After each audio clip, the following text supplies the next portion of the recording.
Salam dan selamat pagi, jemaat Tuhan HKBP Cibubur yang diberkati Tuhan.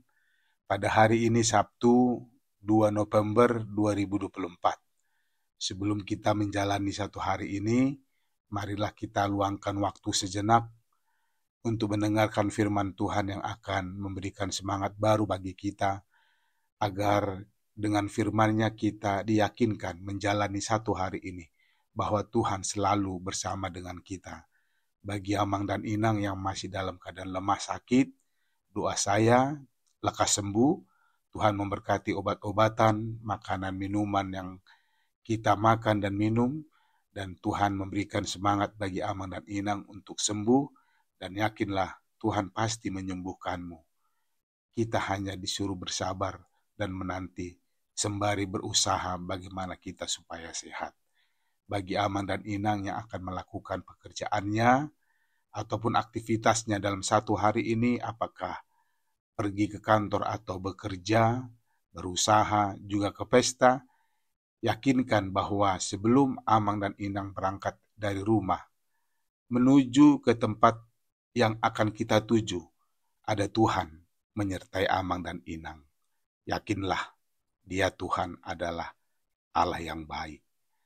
Nah, sebelum kita mendengarkan firman Tuhan, marilah terlebih dahulu kita berdoa.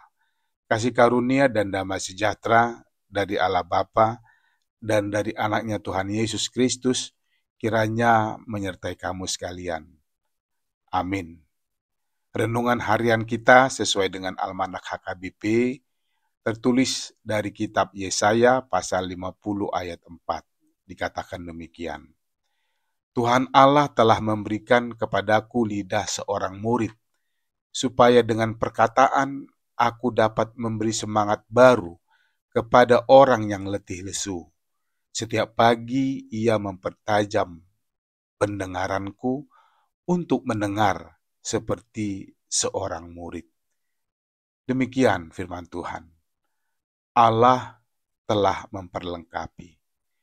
Bapak, Ibu, dan saudara-saudara, jemaat Tuhan yang baik, kita mungkin pernah mendengar lagu Memang Lidah Tak Bertulang.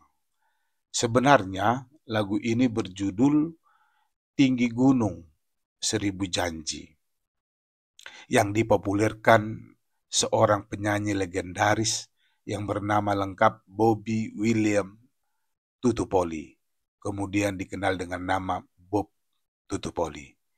Bagi Amang dan Inang yang lahir dalam dekade sebelum tahun 60 dan 70-an, nama ini tidak asing di telinga kita. Dia pria berdarah Maluku, tapi dia lahir di Surabaya. Dalam lirik lagu tersebut dikatakan, memang lidah tak bertulang, tak terbatas kata-kata, tinggi gunung seribu janji, lain di bibir, lain di hati, dan seterusnya.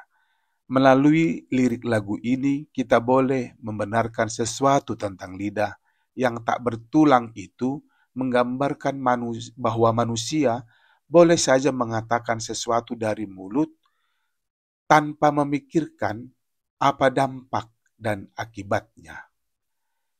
Sering sekali manusia mungkin tanpa sadar, lain di bibir, lain di hati. Kalimat ini boleh diartikan semacam asbun, asal bunyi, atau bicara, asal bicara, atau omong doang kata orang Jakarta. Apa yang diucapkan tidak sesuai dengan perbuatan dan isi pikiran serta hatinya. Benarkah seperti itu? Jika itu benar, tentu kita sepatutnya mengkoreksi ulang panggilan kita sebagai anak Tuhan yang percaya dan beriman kepada Kristus Yesus. Untuk apa kita menjadi Kristen jika dalam kehidupan kita ucapan berbeda dengan perbuatan, keinginan yang ada di hati kita? Karena Kristen itu harus menunjukkan sikap yang sejalan dan sesuai ucapan dan perbuatannya. Mengapa? Karena Tuhan telah memperlengkapi kita dengan lidah yang boleh menyemangati dan mengatakan kebenaran yang sesuai dengan firman-Nya. Jemaat Kristus yang baik, firman Tuhan hari ini mengatakan dan mengingatkan kepada kita, Tuhan Allah telah memberikan kepadaku lidah seorang murid, supaya dengan perkataan aku dapat memberi semangat baru kepada orang yang letih lesu. Setiap pagi ia mempertajam pendengaranku untuk mendengar seperti seorang murid. Rupa-rupanya perlu untuk kita ketahui bahwa Tuhan menciptakan kita dengan lidah yang sangat menentukan keadaan dan situasi di dunia ini. Karena jika kita salah menggunakan lidah kita, atau tidak sesuai dengan firman-Nya, seperti buah-buah roh yang ada dalam Galatia 5 ayat 22 sampai 23, harus jujur diakui bahwa kita butuh semangat dan motivasi dari orang-orang yang berhikmat dan baik. Karena dengan motivasi itu kita boleh akan lebih berhati-hati dalam ucapan dan tindakan kita. Bukan sebaliknya. Kita akan boleh lebih mengerti bahwa hidup kita bukan untuk diri kita saja, melainkan untuk orang lain, keluarga, anak, sahabat, dan orang yang di sekeliling kita. Dengan lidah, ucapan yang penuh hikmat, yang sesuai dengan firman Tuhan, maka mereka yang mendengar akan menjadi pribadi yang lebih baik. Sadarkah kita bahwa dengan lidah, ucapan kita boleh menentukan keadaan pada yang lebih baik? Namun, agar kita boleh menggunakan lidah dengan baik, dalam firman-Nya pagi ini dikatakan, setiap pagi ia mempertajam pendengaranku untuk mendengar seperti seorang murid. Apa artinya? Di zaman yang serba maju ini, membaca, mendengar, dan merenungkan firman-Nya selalu ada kesempatan. Melalui handphone dan media sosial, kita boleh menikmati santapan rohani dimanapun dan kapanpun. Pakai kesempatan itu, karena Tuhan mengizinkan keadaan itu untuk menjadikan kita sebagai murid yang selalu rindu untuk mendengar, mengerti, dan memahami kehendak-Nya.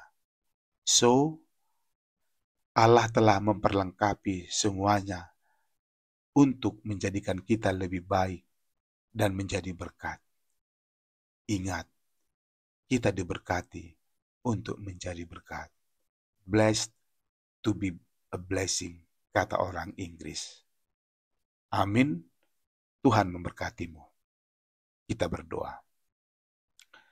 Terima kasih Bapa atas berkat dan anugerah-Mu yang selalu membaharuiku. Tidak jemu-jemunya Engkau memperhatikan dan memberi yang terbaik dalam perjalanan hidupku. Tuhan, kuasai hati dan hidupku, agar aku selalu rindu melakukan kehendak-Mu. Amin. Selamat beraktivitas sama Nginang. Horas.